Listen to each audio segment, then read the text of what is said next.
உழைப்பும் விவேகமும் ஒரு விவசாயியின் வெற்றி பயணம். காவிரி டெல்டா பகுதியில் உள்ள ஒரு பசுமையான கிராமம். அந்த கிராமத்தில் வேலன் என்றொரு விவசாயி வாழ்ந்து வந்தான்.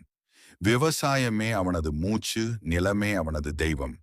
அதிகாலையிலேயே வயலுக்கு செல்லும் வேலன் சுட்டெரிக்கும் வெயிலையும் பொருட்படுத்தாமல் பாடுபட்டு உழைப்பான். அவனது கடின உழைப்பால் வயலில் நெற்பயிர்கள் செழித்து வளர்ந்து பொன்னிறமாக விளைந்து நிற்கும். ஆனால் வேலனின் வாழ்க்கையில் மட்டும் வெளிச்சம் வரவே இல்லை.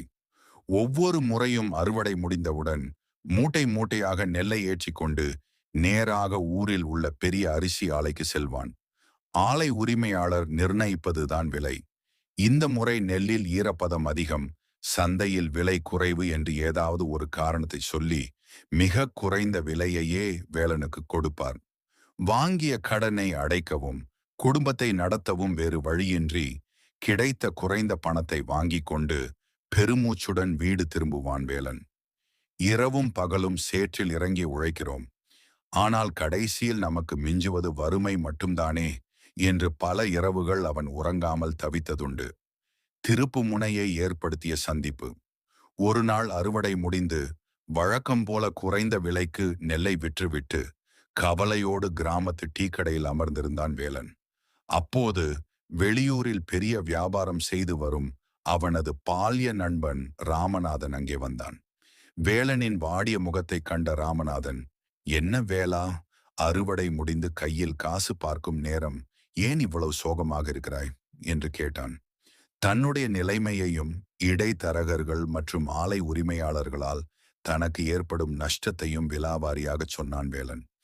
அனைத்தையும் பொறுமையாக கேட்ட ராமநாதன் சிரித்துக்கொண்டே சொன்னான், "வேலா, நீ உழைக்கிறாய், ஆனால் விவேகமாக உழைக்கவில்லை.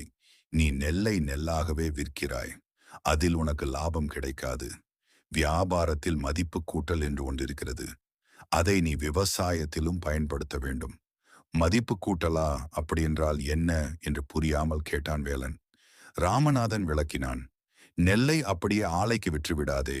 அந்த நெல்லை நீயே அரிசியாக அரைத்து விற்பனை செய். அதிலும் ஒரு சூட்சுமம் இருக்கிறது. புதிய அரிசியை விட பழைய அரிசிக்கு சந்தையில் மதிப்பு அதிகம். பழைய அரிசியில் சமைத்தால் சோறு உதிரி உதிரியாகவும் சுவையாகவும் இருக்கும். அதனால் நீ அரைத்த அரிசியை உடனடியாக விற்காமல் சில மாதங்கள் முறையான பாதுகாப்போடு சேமித்து வை. அது முதிர்ந்த பழைய அரிசியாக மாறியதும் நல்ல முறையில் பேக்கிங் செய்து நேரடியாக மக்களுக்கோ சூப்பர் மார்க்கெட்டுகளுக்கோ விற்பனை செய். உனக்கு 3 மடங்கு லாபம் கிடைக்கும்" என்றான். புதிய முயற்சி. ராமநாதனின் வார்த்தைகள் வேலனின் மனதில் ஆழமாக பதிந்தன. அடுத்த போகம் அறுவடை வந்தபோது வேலன் ஒரு தைரியமான முடிவை எடுத்தான். தனது நெல் மூட்டைகளை ஆலைக்கு அடிமாற்று விலைக்கு விற்கவில்லை. மாறாக வாடகைக்கு ஒரு அரைவை இயந்திரத்தை பயன்படுத்தி நெல்லைத்தானே தரமான அரிசியாக மாற்றினான். அந்த அரிசியை உடனடியாக விற்காமல் ஈரம் படாத ஒரு பாதுகாப்பான கிடங்கில் அடுக்கி வைத்தான். பல மாதங்கள் பொறுமையோடு காத்திருந்தான்.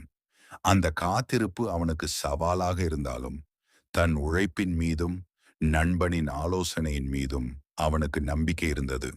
வெற்றியின் சுவை. ஏறக்குறைய ஒரு வருடம் கழித்து அந்த அரிசி தரமான பழைய அரிசியாக முதிர்ச்சி அடைந்தது. அதனை அழகிய பைகளில் அடைத்து வேலன் பாரம்பரிய முதிர்ந்த அரிசி என்ற பெயரில் சந்தைக்கு கொண்டு சென்றான். அந்த அரிசியை வாங்கி சமைத்த மக்கள் அதன் அற்புதமான சுவையையும் தரத்தையும் கண்டு வியந்தார்கள். சோறு குழையாமல் பூ போல உதிரியாக வந்ததால் மக்களிடையே வேலனின் அரிசிக்கு பெரும் வரவேற்பு கிடைத்தது. வியாபாரிகள் வேலனை தேடி வந்து அதிக விலை கொடுத்து அரிசியை வாங்கத் தொடங்கினர். ஆலை உரிமையாளர் கொடுத்த விலையை விட பல மடங்கு லாபம் வேலனின் கைகளில் வந்து சேர்ந்தது. ஏற்றமும் நன்மையும். கிடைத்த லாபத்தை வைத்து அடுத்தடுத்த ஆண்டுகளில் தனது வியாபாரத்தை விரிவுபடுத்தினான் வேலன்.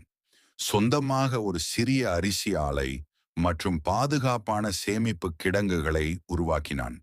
சில ஆண்டுகளிலேயே அந்த பகுதியின் மிகப்பெரிய விவசாய தொழிலதிபராக உயர்ந்தான்.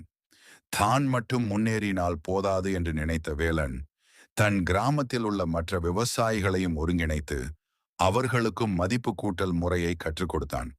இன்று அந்த கிராமமே வறுமையிலிருந்து மீண்டு செழிப்பாக வாழ்கிறது.